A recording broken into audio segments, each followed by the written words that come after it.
Okay, so it's working. So, please tell me, Dad, what recollections do you have of what famous people you've met throughout your Oh, short life? well, there was the one that stands out. One of the ones that stands out the most is Walt Disney himself. Okay, where'd you meet him? Uh, I was living in Palm Springs area at the time, a little town called Cathedral City, right next to it. Okay. And on Highway 111 between Cathedral City and Indio, there was a bunch of little uh, towns with little restaurants in there. And there was a barbecue joint there. And I forget who was with me, but we went into, and then after we had ordered, I recognized him and I went over to say hello. And he was easy to talk to, really nice. And I don't know what we talked about, but probably about what we were going to eat there. Okay. Because he's the one that introduced me to Green Goddess dressing. He says, "Have you tried the Green Goddess here?" And I said, "No, I haven't. Try it. It's the best I've ever had." And I've liked it ever since. Uh huh. So that was one. I didn't meet him uh, to talk to him firsthand, but uh, there was a little Mexican restaurant that the owner was Olga, and we were friends. Uh huh. And it was in Palm Desert, and Bing Crosby came in there with us with his young bride when he got married to that young actress. What year was that? Oh, good Lord, probably 59 or somewhere around there. Hmm. Harry Eccles, he was the head of Glen Sound, who was it was a sound company that was doing a lot of sound work. Did the sound work for a lot of the really popular shows, on like I Love Lucy Mm-hmm. and those. And I just found out that Glen Studios is still operating. Really? Yeah, and Harry Eccles was a hobby. He grew orchids as a hobby, and these people I met in this little hamburger joint on the side of the road there on 111 called the Pink Burro. Huh?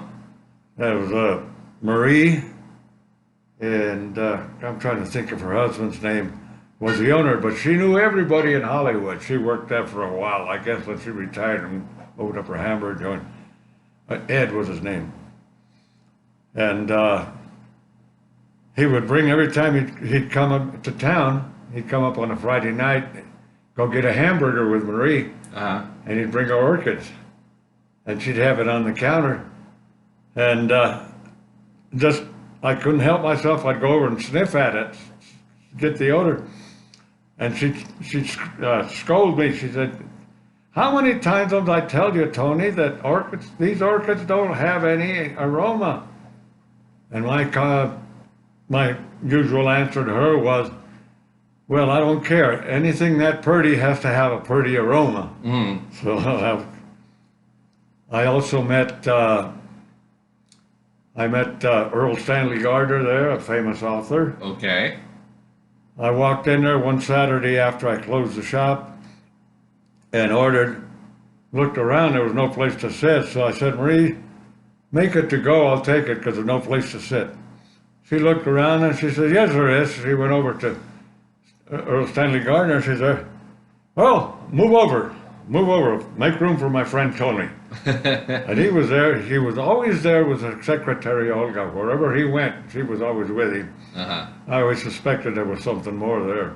Oh. And then there was another gal, I don't know who she was, but we started talking, and I told him I was a great fan of his. He used to write for a a magazine called Argosy, Okay. and he was a classic car fan. He was a gun fan, so we hit it off right away.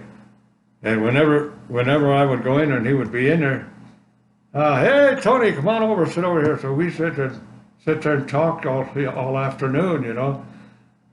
And another one was Phil Harris. Really? He was an actor, Uh-huh. and uh, we didn't get to be buddy buddy, but you know, we Marie introduced us. He was there one time with his daughter. Well, when I went to order, and so he introduced us, and whenever we would see each other, we'd just say hello. And those were the people that I. There were the guy, I forget the name. He was the older brother in Bonanza. Okay. There was Haas, Little Joe. Who else? But his real name, you know, Yeah. not his movie name. And I met him. I got to know him. He had a girlfriend at the time, and they had just come out with the Sunbeam 1500 sports car. Okay. And his girlfriend bought one. But, you know, those people don't listen to you. And Palm Springs is a hot place. You don't say. She had a new car, and she got it out on the highway, and she wanted to see how fast it would go. She blew the engine. So they towed it back in, and it was under warranty, but we had to order a new engine Ouch. because we hadn't built up a good inventory yet. So we had the car in the garage, and it was Saturday, and it was after work. And after work Saturdays, we'd always had a bull session there in the lunchroom Uh-huh. because it was air conditioned. And he came in and wanted to, you know, talk to us about the car. And no, you can't come in. We're having a private meeting. You'll have to wait till we're finished. So he waited. He went out and he got a couple of six-packs and came back and waited till we finished. The guy had a lot of class. And so after the meeting was over, then he came in, then he wanted to talk to us about the car, you know, about fixing it and everything. Sat there and had a beer with it. And so anytime he would show up on a Saturday, he'd always bring six-packs. Oh. That's And a real schmoozer, that one. no, he's Which who one? else? What? Which one was that guy you told me that the bartender threw him out because apparently? Oh, okay. Between the shop and this Tampico, Club Tampico, there's an empty lot. Uh-huh. And he would let us, the guy that owned the Tampico owned the lot, so he would let us use it for parking. But at night and during the weekend, we couldn't have any cars there because that's where its customers parked. Mm. And you mentioned him and the name went, but He was funny, he also bred Weimaraners. He was a famous drunk, wasn't he? He was. And one day, I was in there after I closed the shop. I was in there talking to him. Uh-huh. It was during a weekday, I think, The bartender. because it was at late in the afternoon, and we were talking. You and the and all of a bartender, sudden- or huh? who were you talking to? The bartender? The owner, he Oh. was tending bar. We were talking, and all of a sudden he just stiffened up and his face got hard, and he yelled, "Get that drunken son of a bitch out of my place!" Uh-huh. And I turned around, and the chauffeur bodyguard for him was holding him up, and he said, "No, we're on our way home. He just has to want one drink before we go home. He's been 86. Get him out of here." It was Desi Arnaz. Desi Arnaz. Yeah, that's He the one. was a big drunk, and he had a big reputation. And he'd been kicked out of a lot of the bars around Palm Springs because he always was a troublemaker. Uh-huh. He was an angry drunk. Mean drunk, yeah. Yeah. And the guy kept saying, "Well, you know, he just wants to have a drink." And Charlie Doherty. Charlie went over to the bar and was heading for him. The guy says, "No, we're going. And he walked him out of the bar. And I said, "What was all that about?" I says, "No. He came in here and raised hell one night, and I kicked him out, and I told him never to come back." And he's 86.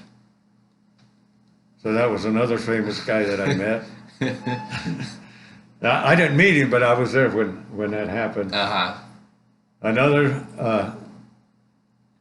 Another time, when I was young, I was really mouthy. Okay. Joe Catron and Joe Catron was the sales manager. I was the service manager. And we were standing in front of the shop. It was Saturday afternoon. I'd closed the shop, and we were just talking there. And this car pulled up parked in front of the shop, or the sales room actually, because in the front was the sales room. Parked in front, and these two people got out heading for the Tampico. And Joe said, "Hey, you know who that is?" And I said, "No." And by this time, the chauffeur had gotten out and come around, and they were walking. And he says, "That's Alan Ladd."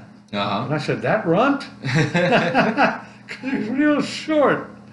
Yeah. The chauffeur turned around and started to come back, and Uh-oh. Alan Ladd grabbed a hold of him and said, "Come on, no, come on, let's go." Oh, Lord. Yeah. You're about to get your butt kicked. Yeah.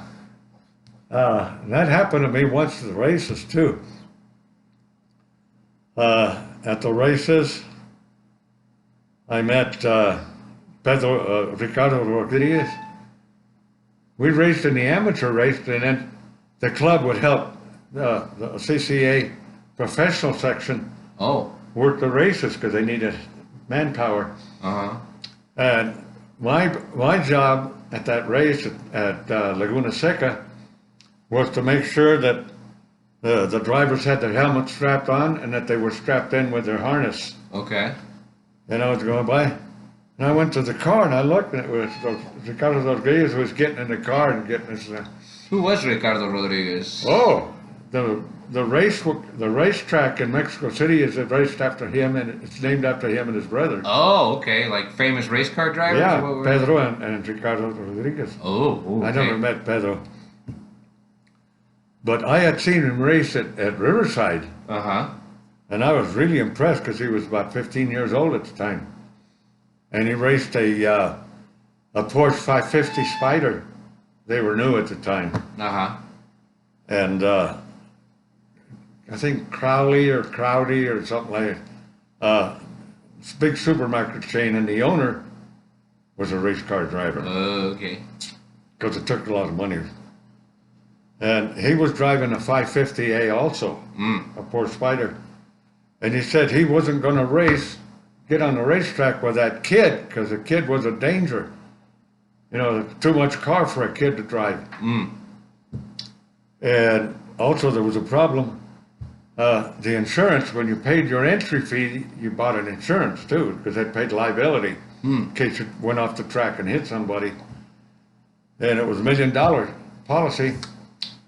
Ricardo Rodriguez's father came in with a suitcase and put $1 million on the table as Collateral or something? collateral. But he took it home after the race because it was a accident.